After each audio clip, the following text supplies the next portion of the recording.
Will Mississippi replace its Confederate statues at the Capitol in Washington, D.C.?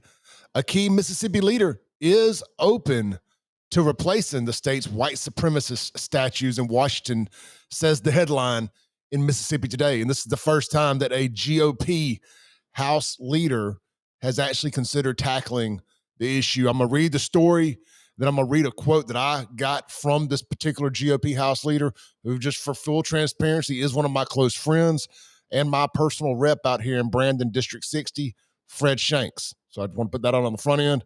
That doesn't mean I'm going to pull any punches on him. Anyway, here we go. This is from the Mississippi Today, an article by Taylor Vance. Taylor always does great work. Here's the story. House Rules Chairman Fred Shanks will likely consider legislation next year that would replace Mississippi's two statues of Confederate leaders at the U.S. Capitol in Washington, a move that would follow the lead of several other southern states. Shanks, a Republican from Brandon, told Mississippi Today on Monday that if House Speaker Jason White refers a measure to his committee in the future that would replace the state statues of Jefferson Davis and J.Z. George in Washington, he would seriously study the legislation.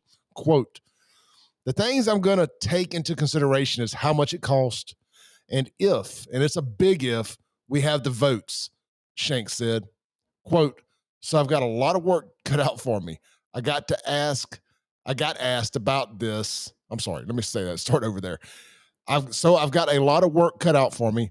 I got asked about it this year, but we had so much else going on that it was impossible to get to it. But it's going to be a major decision."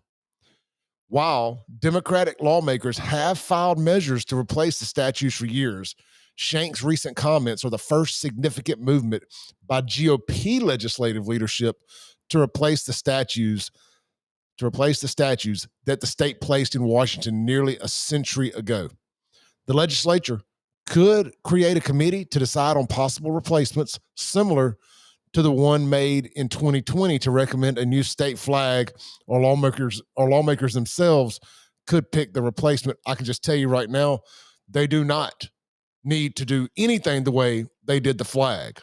I was pro changing the flag, but I hate that it got taken out of the people's hands somewhat. I don't want to start a big piss fight here over the flag, but at the end of the day, even though I didn't like it, we do have a representative government. And in my opinion, our representatives represented our vote. They voted to change it. It is what it is. I would have voted to change it if I could have gone in the booth, but I still personally would have liked the opportunity to have gone and done that. But that's just me. That's another fight for another day. Let's see here. Shanks said he's open to different ideas when selecting new statues, but he supports having world-renowned musician Elvis Presley as one of the two replacements. Shanks' comments come after Arkansas last month unveiled a new statue of civil rights leader Daisy Bates. Bates' statue stands next to Mississippi's statue of Davis, the president of the Confederacy. Arkansas also voted to replace its other statue with one of musician Johnny Cash. And if we're going to replace musicians, can we not get Brad from Three Doors Down, Afro Man? Now, I wouldn't be opposed, even though he's a bigot, I wouldn't be opposed to David Banner. He says he's a bigot, said he can't be a racist, he's a bigot. I wouldn't even be opposed to David Banner. Anyway, that's a moot point. Alabama in 2009 replaced the statue of Jabez Laura Monroe Curry, a Confederate officer, with one of Helen Keller, a political activist and disability rights advocate. Never saw that coming. Florida approved a measure in 2016 to replace Confederate General Edmund Kirby Smith with Mary McLeod Bethune, a civil rights activist and founder of a Florida university, I assume Bethune-Cookman. Virginia in 2020 removed Confederate General Robert E. Lee from the collection and plans to replace it with civil rights activist Barbara Rose Johns. Each U.S. state is allowed to place two statues of people illustrious for their historic renown or distinguished civil or military services after Congress passed a federal law in the mid-19th century establishing the national collection. According to the architect of the Capitol's website, 3 million to 5 million people pass through the Capitol collection each year to glance at what are supposed to be the country's most reputable figures. Both Davis and George were leaders of the Confederacy, and their vivid racism is well documented. Davis served in the U.S. House Senate from Mississippi before becoming the first and only president of the Confederate States of America, which fought to preserve slavery. Davis later said in a speech to the Mississippi legislature that if he had the chance to change his past actions about secession, he would not do anything differently. Well, at least he stood on 10 toes down, as they like to say. George was a member of Mississippi Secession Convention in 1861, and he signed the secession ordinance that included these words: "Our position is thoroughly identified with the institution of slavery, the greatest material interest in the world."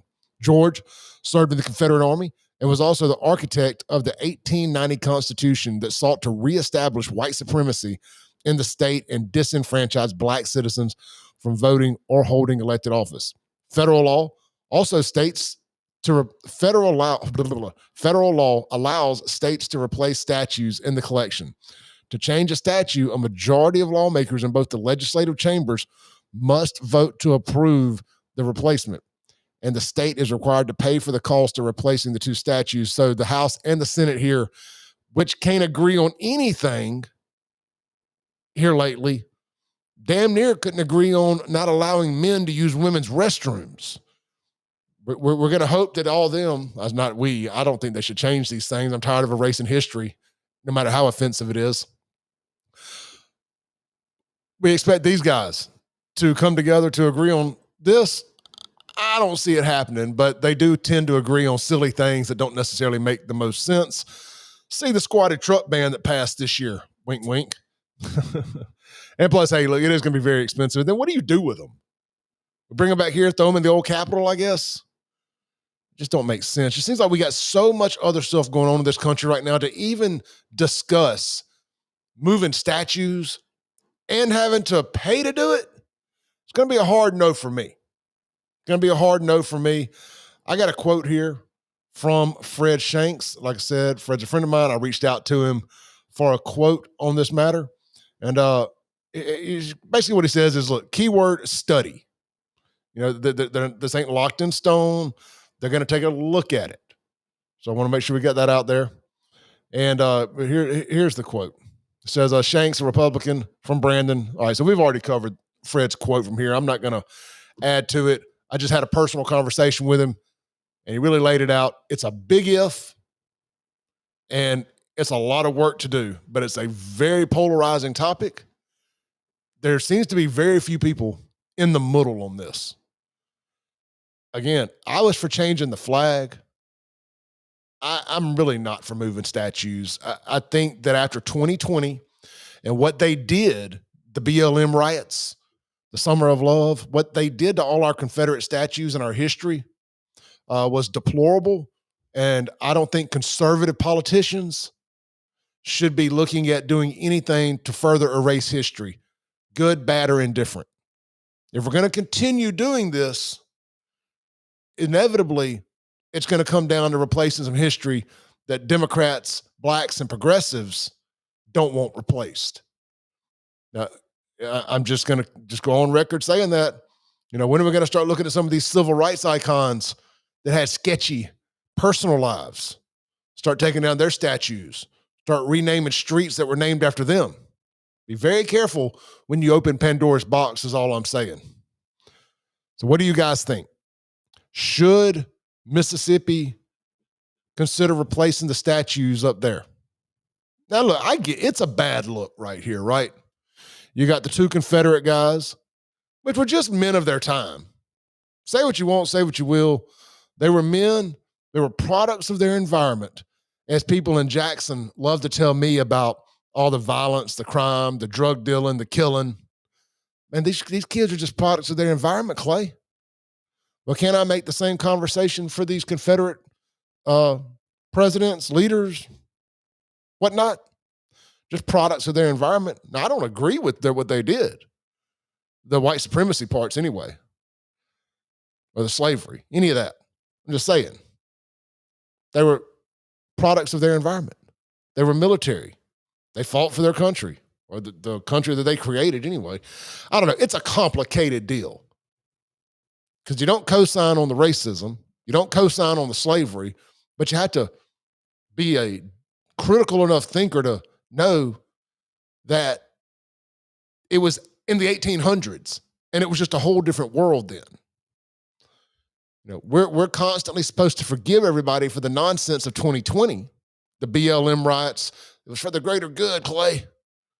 But nobody ever wants to show any grace or mercy or forgiveness to people in the 1800s.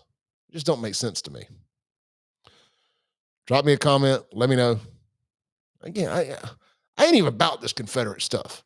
I'm just tired of seeing us erase history. And they say they won't be erased. They're going to move them down here if they do it. They're not going away. Well, they're leaving the Capitol. And why do we have to replace everything with civil rights icons? I mean, I do appreciate that Fred said Elvis, but the second one, it's going to have to be one of these 1960s era civil rights icons. It ought to be Brett Favre. That's who it needs to be. Elvis and Brett Favre. I said what I said. Tune into the Clay Edwards Show Monday through Friday, 7 a.m. to 9 a.m. 103.9 FM, WYAB.